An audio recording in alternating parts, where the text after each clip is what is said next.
There was a Soviet attempt to allow a tank to glide onto a battlefield after being towed by an airplane to support airborne forces or partisans.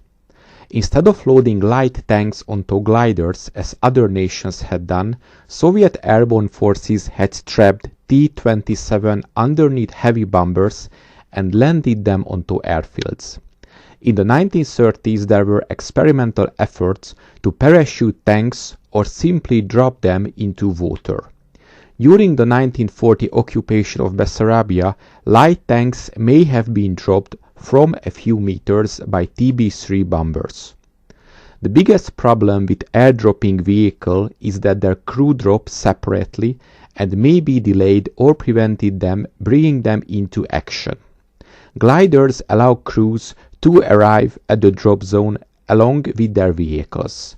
They also minimize exposure of the valuable towing aircraft, which need not appear over the battlefield.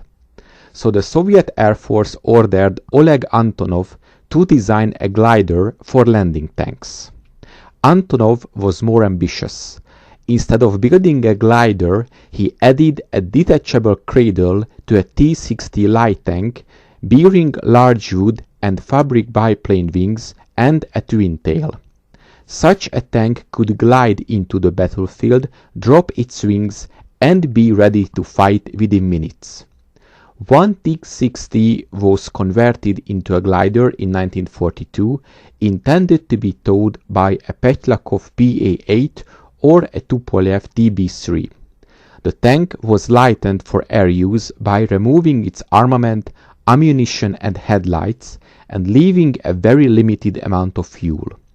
Even with these modifications, the TB-3 bomber had to ditch the glider during its only flight on September 2, 1942, to avoid crashing due to the T-63's extreme drag, although the tank reportedly glided smoothly.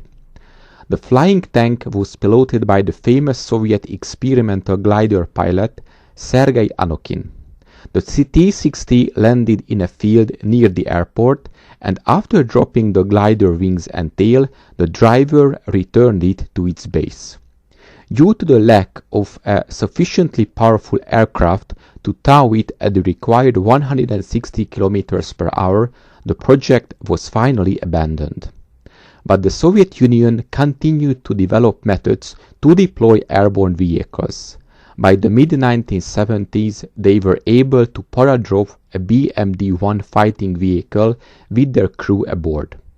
Thanks for watching. Please subscribe and support my channel on PayPal. Details in the description box.